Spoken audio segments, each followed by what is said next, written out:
চেষ্টা করি যে কালেক্টিভ রেসপন্সিবিলিটি, স্বামী স্ত্রীর সামষ্টিগত কতগুলো দায়িত্ব আছে সেই দায়িত্বগুলো দেখার চেষ্টা করি।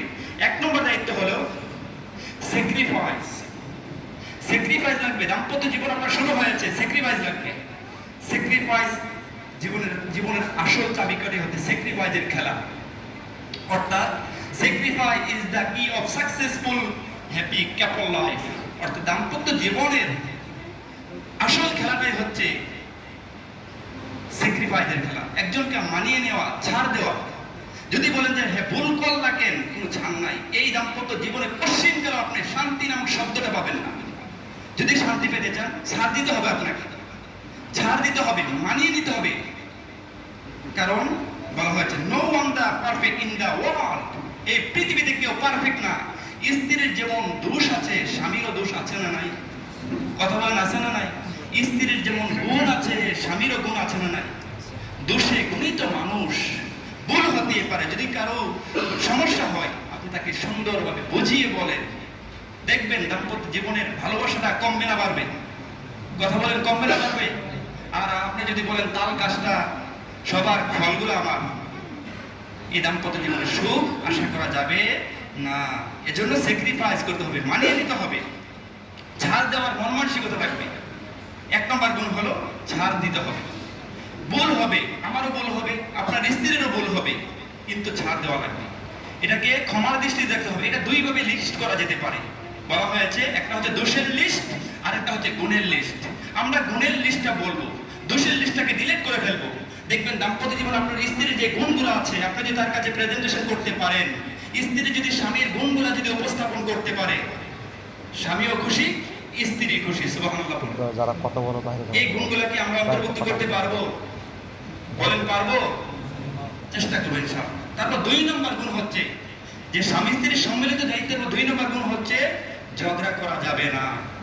ঝগড়া করা যাবে না। স্ত্রী যখন গরম হয় স্বামী চুপ, স্বামী যখন গরম হয় স্ত্রী চুপ থাকতে হবে। ঝগড়া করা যাবে না। কারণ ঝগড়া যখন লাগে, ছোটখাটো বিষয় নিয়ে ঝগড়া লাগে। আর শয়তানের কাজ হচ্ছে কি জানেন? আগুনের মধ্যে বাতাস দিলে ধাউ ধাউ করে জ্বলে, আগুনের মধ্যে কেরোসিন ঢেলে দিলে যেমন ধাউ ধাউ করে জ্বলে। শয়তানের কাজ হচ্ছে ছোটখাটো বিষয়টাকে এটাকে মেজর করে দেখা, বড় করে উপস্থাপন করার চেষ্টা করে। আর শয়তানের কাজ হচ্ছে সকালে তার সাঙ্গপঙ্গদেরকে জমিনে ছেড়ে দেয়, বিকেল যখন হয় রিপোর্ট প্রকাশ করে তার কাছে এসে, যে লিডার রয়েছে, বলে যে আমি আজকে একজনকে মিথ্যা সাক্ষী দেওয়ার জন্য সাক্ষী দিতে গিয়েছিলাম, তাকে মিথ্যা সাক্ষী দিয়ে দিয়েছি, তুই কিছুই করতে পারিস নাই। আরেকজন বলে একজন নামাজের দিকে এসেছিল, তাকে নামাজ থেকে বারণ করে আমি অন্যদিকে নিয়ে গেছি। এইরকম বলবে অন্যায় কাজে লিপ্ত করেছে। আরেকজন বলবে ছোটখাটো একটা বিষয়ে লিপ্ত হয়ে ঝগড়া হয়েছিল স্বামী স্ত্রীর মধ্যে, এটাকে বড় করতে করতে করতে শেষ পর্যন্ত তালাক পর্যন্ত গড়িয়েছি। তখন সে ব্যক্তি খুশি হয়ে যাবে, তাকে কাঁধে নিয়ে নাচানাচি শুরু করে দেবে। আর এজন্যই ইমানদার ব্যক্তির সংসার যখন টিকে থাকে আমার আল্লাহ খুশি। আর ইমানদার ব্যক্তির সংসার যদি ভেঙে খান খান হয়ে যায় শয়তান খুশি। আমরা কার খুশি চাই? কথা বলেন, আমরা কার খুশি চাই? তাহলে দাম্পত্য জীবনের ভালোবাসাটাকে আরো কি করতে হবে? গাঢ় করতে হবে। ঝগড়া করা যাবে, কিন্তু আমাদের নবী আলাইহিস সালামদের ঝগড়া ছিল, কিন্তু সেই ঝগড়াটা কিন্তু শেষ পর্যন্ত যায় নাই। একদিন হযরত বিশ্বনবী সাল্লাল্লাহু আলাইহি ওয়াসাল্লাম আম্মাদের আয়েশার সাথে তর্ক হয়েছিল, কথা কাটাকাটি হয়েছিল, 2 জনের ভাগ। এমন অবস্থায় আল্লাহর হাবিব সাল্লাল্লাহু আলাইহি সাল্লাম বললেন সমাধান করা দরকার, হযরত ওমরকে ডাকি। আম্মাদের আয়েশা বলেন না, ওমর মেজাজ ওয়ালা, তাকে ডাকা যাবে না, তাকে ভয় পায়। বলে আবু বকরকে ডাকি। হ্যাঁ আবু বকরকে ডাকি। এখন খুশি। আসার পর বললেন যে তুমি বলবা না আমি বলবো? আয়েশা বললেন ইয়া রাসূলুল্লাহ আপনি বলেন, তবে সত্য বলবেন কিন্তু মিথ্যা বলবেন না। একথা বলার পর হযরতে আবু বকর সিদ্দিক রাদিয়াল্লাহু তাআলা গরম, যে বিশ্বনবীকে কখন মিথ্যা কথা বলতে পারে, এই বলে মেয়ের শরীরের মধ্যে একটা থাপ্পড় মেললেন। মেয়ের বাবার পানিশমেন্ট থেকে বাঁচার জন্য বিশ্বনবীর পিছনে এসে দাঁড়ালেন হযরত আম্মা আয়েশা রাদিয়াল্লাহু তাআলা। আর আয়েশা সিদ্দিকা রাদিয়াল্লাহু তাআলাকে বাঁচানোর জন্য বিশ্বনবী 2 হাত প্রসার করে দাঁড়িয়ে গেলেন। আবু বকর রাদিয়াল্লাহু তাআলা তার জন্য কথা বলতেছিলেন যে হে আয়েশা, এখন যদি আমি তোমাকে না বাঁচাতাম তোমার বাবা তোমাকে মেরেই ফেলতো। দুজনে হাসাহাসি শুরু করলেন। আবু বকর রাদিয়াল্লাহু তাআলা হাসি দেওয়া শুরু করলেন। আবার বলতে শুরু, ইয়া রাসূলুল্লাহ, আপনাদের মধ্যে যখন আনন্দঘন মুহূর্তগুলো শুরু হয় তখন আমাকেও শামিল করিয়েন। জোরে বলেন সুবহানাল্লাহ। দেখছেন, কথা কাটাকাটি হতে পারে, ঝগড়া হতে পারে, কিন্তু সাথে সাথে শেষ করে ফেলতে হবে। আল্লাহর হাবিব সাল্লাল্লাহু আলাইহি সাল্লাম বললেন, আয়েশা, তো কখন তুমি আমার প্রতি রাগ করো আর কখন খুশি থাকো আমি কিন্তু বুঝতে পারি। কই, ইয়া রাসূলুল্লাহ, আপনি বোঝেন কিভাবে?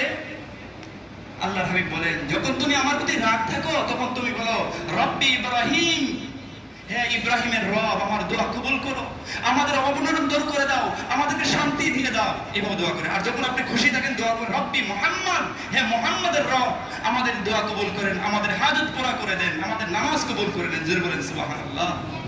এজন্য স্বামী স্ত্রীর যে যৌথ যে দায়িত্বগুলো আছে, 2 নম্বর হচ্ছে ঝগড়া করা যাবে না। 3 নম্বর হলো দাম্পত্য জীবনের গোপন কথা কারোর সাথে শেয়ার করা যাবে না। অনেক বোনেরা আছে একসাথে বসলে দাম্পত্য জীবনের সব কাহিনী খুলে বলে ফেলে। আবার অনেক বন্ধুরা যখন, ভাইয়েরা যখন একসাথে বসে গল্প করতে কিন্তু মজা পায়, দাম্পত্য জীবনের গোপন কথা পর্যন্ত বলে দেয়। তাদেরকে বলা হয় যে আশারুন নাস, পৃথিবীর বুকে সবচেয়ে নিকৃষ্ট মানুষ তারা। মানজিল ইয়াউমাল কিয়ামাতি মানজিলাতুন, তারা নিকৃষ্ট ব্যক্তি হিসেবে কালকে আমাদের ময়দানে আল্লাহ পাকের কাছে উঠবে। এজন্য দাম্পত্য জীবনের 3 নম্বর গুণ হচ্ছে দাম্পত্য জীবনের গোপন কথা কারোর সাথে শেয়ার করা যাবে না।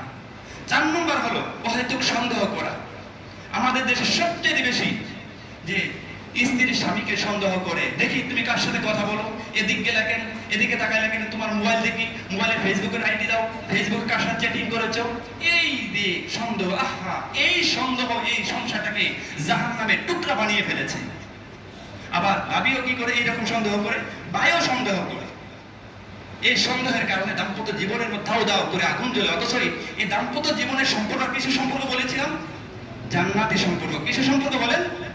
জান্নাতি সম্পর্ক। আর আমরা এই অহেতুক সন্দেহ করার কারণে এই দাম্পত্য জীবনে দুনিয়া ঘরের মধ্যে জাহান্নামের টুকরাতে পরিণত হয়েছে। তারপরে 5 নম্বর হলো একে অপরের সহযোগী হতে হবে। দাম্পত্য জীবনটা হচ্ছে এরকমই, একে অপরের সহযোগী হতে হবে, সহকর্মী হতে হবে। বিশ্বনবী সাল্লাল্লাহু আলাইহি সাল্লাম যুদ্ধের ময়দানে যেতেন, ইসলামের দাওয়াত দিতে যেতেন। আসার পর কাফেররা কিন্তু পাগল বলতো, মাজনুন বলতো, জাদুকর বলতো, গালি দিত, রক্তাক্ত করতো। বাসায় যখন আসতেন, আসার পর যখন হযরতে খাদিজাতুল কুবরার চেহারার দিকে তাকাতেন, তাকানোর সঙ্গে সঙ্গে সমস্ত দুঃখ যাতনা ভুলে যেতেন। জোরে বলেন আল্লাহু আকবার। বিশ্বনবী সাল্লাল্লাহু আলাইহি সাল্লাম খামির করতেন, স্ত্রী রুটি পেশ করতেন, গরম করতেন। বিশ্বনবী কাজের সহযোগিতা করতেন।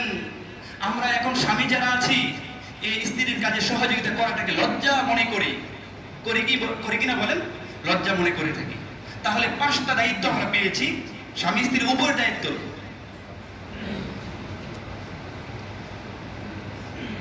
একসাথে 5টা দায়িত্ব বলা হয়েছে। 1 নম্বর হচ্ছে স্যাক্রিফাইসের, 1 নম্বর হলো কি স্যাক্রিফাইস লাগবে, ছাড় দেওয়ার মনসিকতা লাগবে। 2 নম্বর হলো ঝগড়া করা যাবে না। 3 নম্বর হলো দাম্পত্য জীবনের গোপন কথা কারোর সাথে শেয়ার